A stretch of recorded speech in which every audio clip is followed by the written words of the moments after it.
Some bloodshed throughout the United States. We've gotten a lot of them out of here. Big percentage, but the rest are coming. They'll be out of here quickly, right? Quickly. Good.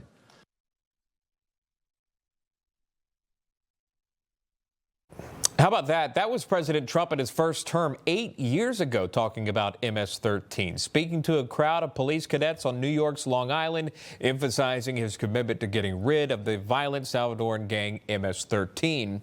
The notorious transnational gang has long cast a deadly shadow over a cluster of suburban towns on Long Island and several other communities across New York.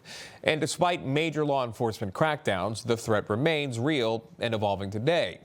Now, the deportation of Kilmar Abrego Garcia has reignited international debate about what it means to be a gang member. There's a lot of evidence to support the claim that Kilmar Abrego Garcia is or was at some point a member of MS-13, especially according to this administration. President Trump held up this image of tattoos on his knuckles, saying together they represent MS-13. Some say this photo is digitally altered, but when you look at the photo of him shaking hands with Senator Chris Van Hollen, this was just the other day, those tattoos still remain on his left hand. This is when they met there just outside of that Salvadoran prison. But you can see the photos here. This is with his wife that posted on social media. Imagine this. It appears as though she deliberately covered up those tattoos with heart emojis around his knuckles. So we're going to bring in Errol Toulon Jr., the sheriff in Suffolk County on Long Island. He recently traveled to El Salvador to see firsthand how authorities there are tackling the MS-13 crisis, what it means for the neighborhoods, how he can apply that here at home. Sheriff, good to see you, and thank you for that. Let's talk about your visit. Absolutely. Let's talk about your visit first and foremost. What did you see there? Did you learn anything about MS-13 and how to combat that? Yes, I visited El Salvador twice, April of 2018 and then also September of 2023. A new administration in 2023 with President Bukele, and clearly they had built CCOT, which was a $130 million jail built over 9 months where all concrete production was stopped in El Salvador to build this.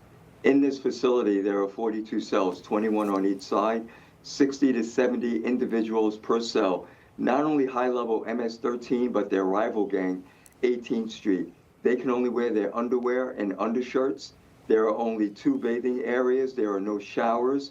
There are 2 toilets. They do not receive commissary, mail, or any visits or phone calls.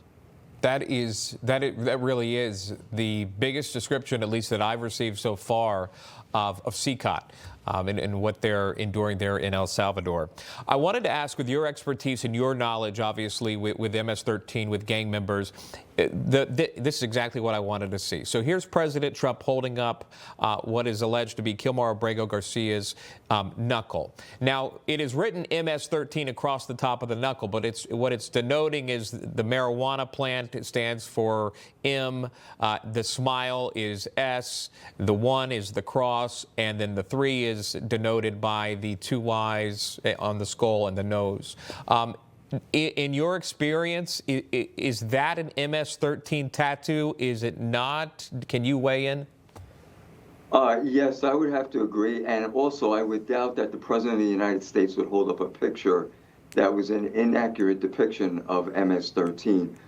From my experience, that would be someone considered as an MS-13 member if they were entering my jail.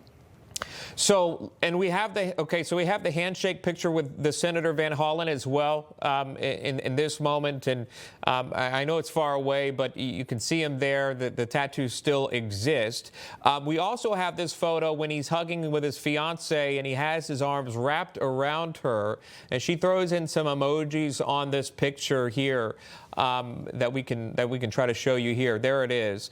Now, these emojis can be placed anywhere, but they're around his knuckles. Now, would you, again, from law enforcement, could you surmise or why someone would want to cover up someone's knuckles?